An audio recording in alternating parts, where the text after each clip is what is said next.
Hello, I'm Sunny. I am an actor on General Hospital, and many people really love both me and our General Hospital drama. So I've come here to share updates about my beloved General Hospital. Everyone, please subscribe and support me. If you do, I will keep coming every day with new updates for you. The moment Anna Devane steps back into Port Charles, it feels as though a long and exhausting journey has finally come to an end. Friends and family welcome her with genuine relief, convinced that the worst is finally behind her and that the woman they love has returned stronger than ever. On the surface, everything appears to be exactly as it should be, with familiar faces surrounding Anna and offering warmth, comfort, and hope for a fresh beginning. Yet beneath her composed expression lies a frightening secret that no one around her can see. While everyone believes her mind has healed, Anna is carrying an invisible burden that threatens to unravel everything she has spent her life protecting. The real battle isn't waiting for her somewhere out in the streets of Port Charles. It is already raging inside her own mind, where the memory of Peter August refuses to stay buried. His presence has become so consuming that it feels less like a painful memory and more like a living shadow, haunting every quiet moment. Peter is living rent-free inside Anna's head, appearing as a vivid hallucination that feels terrifyingly real, and the ghost she sees isn't searching for redemption. Instead, the twisted son of César Faison has returned with a sinister purpose, whispering poisonous ideas that could eventually drive Anna toward an act from which there may be no return.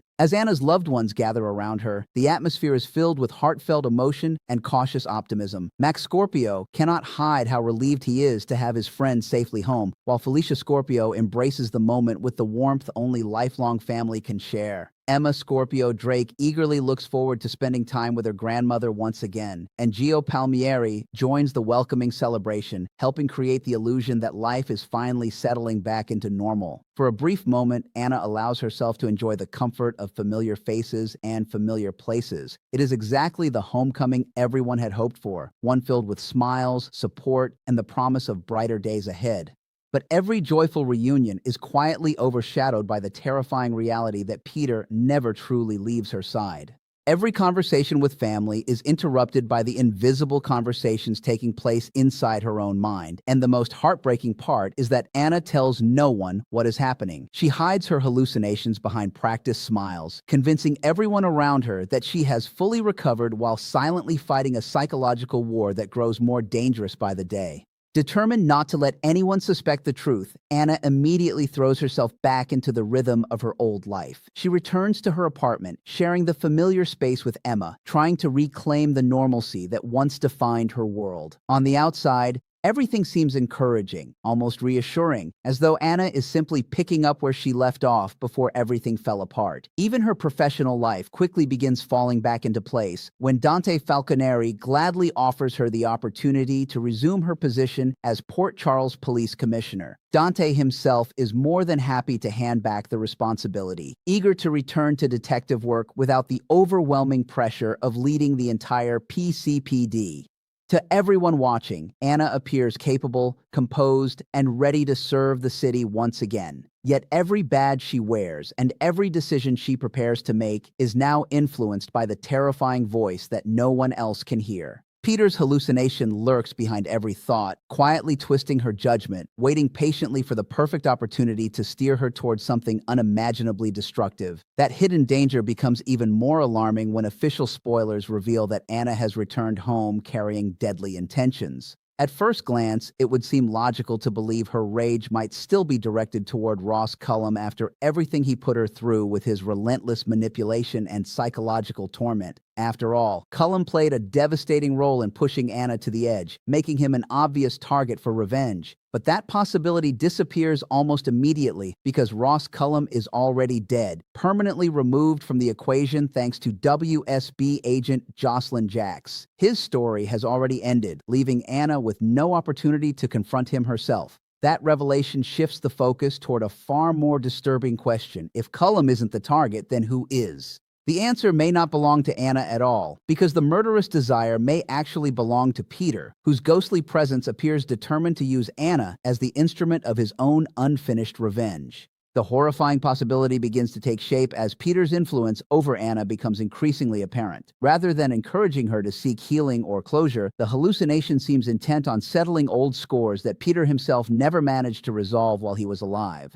Every whisper from the phantom version of Peter feels calculated, manipulative, and deeply personal. Whoever becomes his chosen target would not simply be someone Anna dislikes, but someone Peter believes wronged him during his lifetime. That possibility also perfectly aligns with another spoiler, hinting that Anna will soon receive advice from a source that is anything but trustworthy. The counsel guiding her decisions isn't coming from a friend, a therapist, or a trusted ally. Instead, it comes from the darkest corner of her fractured mind, where Peter continues feeding her dangerous ideas while disguising vengeance as justice. As Anna struggles to separate reality from illusion, viewers are left wondering just how much longer she can resist the influence of the ghost that refuses to let her move forward. One of the most chilling possibilities centers on Valentin Cassadine, a man Peter has every reason to despise. Anna knows better than anyone why Peter's hatred for Valentin runs so deep, because it all traces back to the tragedy of Peter's childhood. When Peter was nothing more than a helpless infant, Valentin handed him over to César Faison, unknowingly condemning him to a childhood filled with fear, manipulation, and emotional abuse.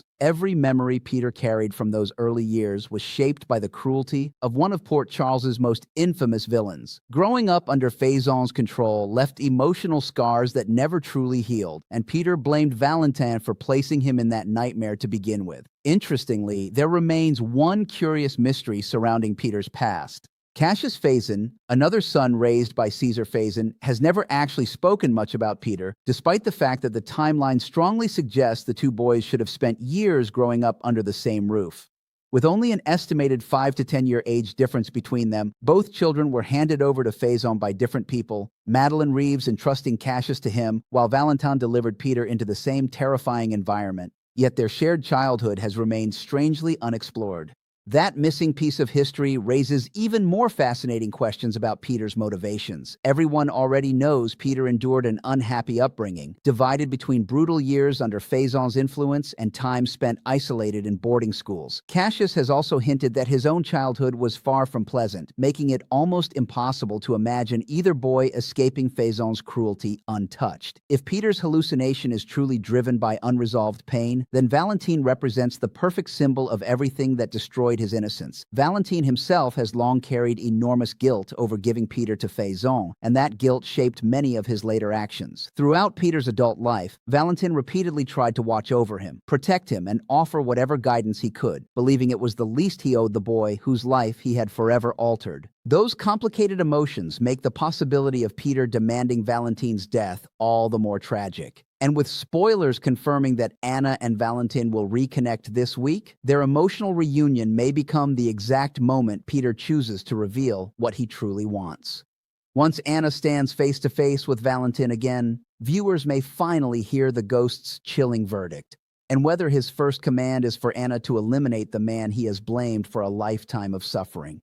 As frightening as the possibility of Valentin becoming Peter's chosen victim may be, he is far from the only person who could find themselves in the crosshairs of the ghost haunting Anna's mind. Another name rises almost immediately to the surface, and this possibility carries an especially painful emotional weight because it involves one of Anna's closest and most treasured friends. Felicia Scorpio has stood beside Anna through countless triumphs and tragedies, proving her loyalty time and time again. But from Peter's twisted perspective, Felicia committed the ultimate betrayal. After all, she was the one who struck him with a tire iron in a desperate effort to save her daughter, Maxie Jones, from Peter's relentless obsession and violence. That single blow sent Peter tumbling down the embankment, leaving him battered, broken, and clinging to life. There was still time to save him, and an ambulance could have been called. But events unfolded very differently. While everyone else turned away from Peter and left him bleeding on the ground, Anna remained beside him, silently holding his hand until he drew his final breath so that, despite everything he had done, he would not die completely alone. That heartbreaking memory has never truly left Anna, and perhaps that is exactly why Peter's ghost continues to haunt her so relentlessly. Deep beneath the surface of her courage lies an overwhelming sense of guilt that she has never fully confronted. Although Peter had committed terrible crimes and hurt countless people, Anna could never completely silence the part of herself that wondered whether she should have fought harder to save him. Instead, she stayed with him as life slowly slipped away, carrying the unbearable burden of witnessing his final moments without trying to change their outcome. It is easy to imagine how such regret could twist itself into vivid hallucinations, giving Peter the perfect opportunity to manipulate her fragile emotional state. If the apparition haunting Anna truly represents her unresolved guilt, then it makes chilling sense that Peter would encourage revenge against Felicia, convincing Anna that her best friend deserves to pay for ending his life. Such a confrontation would not simply threaten one friendship, it would tear apart the emotional foundation of Anna's entire family. Peter's thirst for revenge could easily stretch beyond old friendships and toward enemies he relentlessly pursued while he was alive. Among the most obvious targets are the Quartermain brothers, Drew Kane Quartermain and Jason Morgan, two men whose lives repeatedly intersected with Peter's deadly schemes. They never initiated the conflict between them. Instead, Peter made them the focus of his own dangerous ambitions again and again. He orchestrated one devastating plot after another, holding Jason captive for years inside the infamous Russian clinic under the identity of Patient 6, while simultaneously manipulating Helena Cassadine's twisted experiments involving memory transfers between Jason and Drew.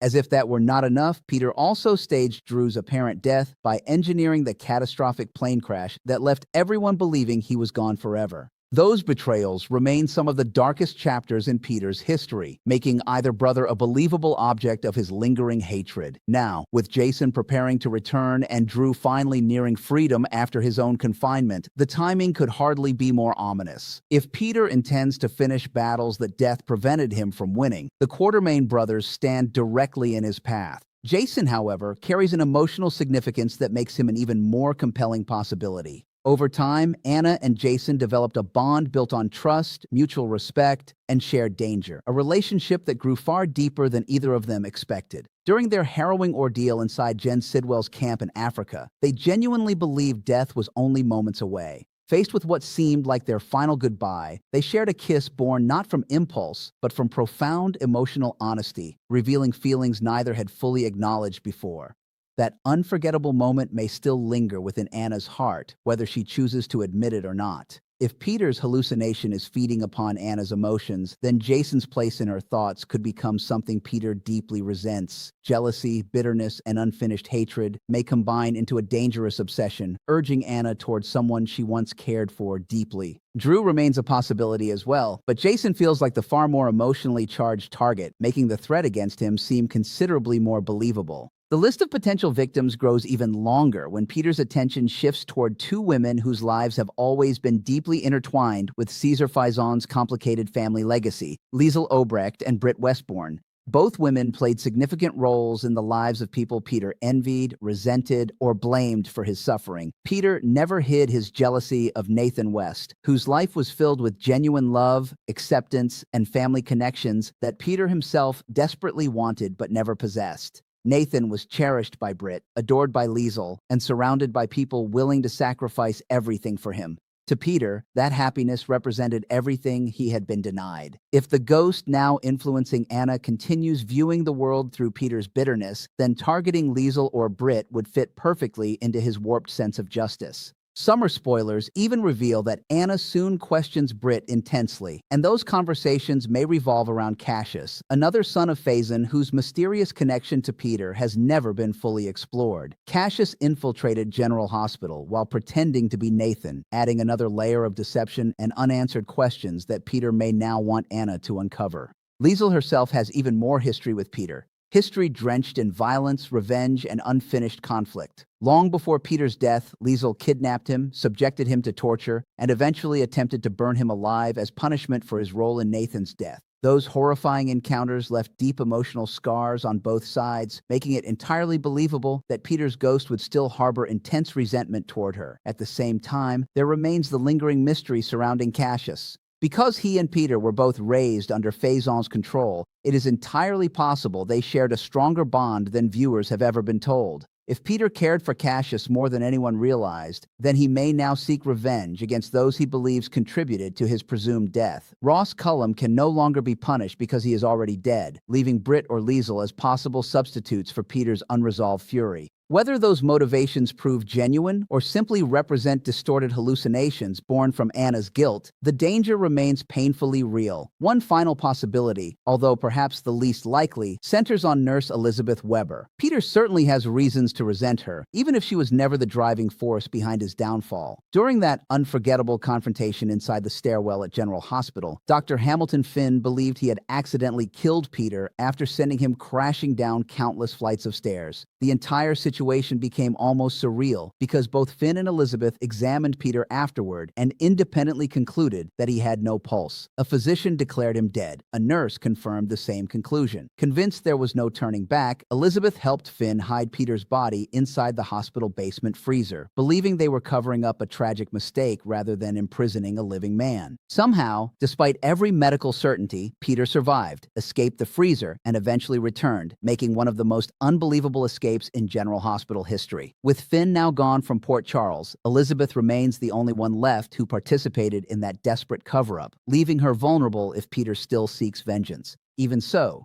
Elizabeth feels like a far less convincing target than those who share deeper emotional ties with both Peter and Anna. While Peter could certainly resent being transformed into what amounts to a human popsicle, the emotional stakes simply do not compare with the complicated relationships involving Valentin or Felicia. Those two individuals occupy places in Anna's heart that Peter understands all too well, making them infinitely more powerful choices if his goal is not merely revenge, but psychological destruction. Ultimately, the answers will begin revealing themselves once Anna settles back into her apartment, where viewers will witness increasingly disturbing private conversations between her and the ghost only she can see. Every reunion with loved ones, whether it is Felicia, Valentin, or others who have shaped Anna's life, may become another opportunity for Peter's poisonous influence to grow stronger. The more time Anna spends listening to the hallucination instead of trusting her own instincts, the closer she may come to crossing a line she can never uncross. Perhaps the most surprising twist of all is not simply Peter's return as a hallucination, but the unexpected reappearance of Wes Ramsey himself. Few fans could have predicted that Peter August would once again become part of General Hospital's summer storyline, and social media has already erupted with reactions ranging from disbelief to outright frustration. Many longtime viewers insist that no one was asking for Peter's return, even in ghostly form, making the decision one of the season's most controversial developments.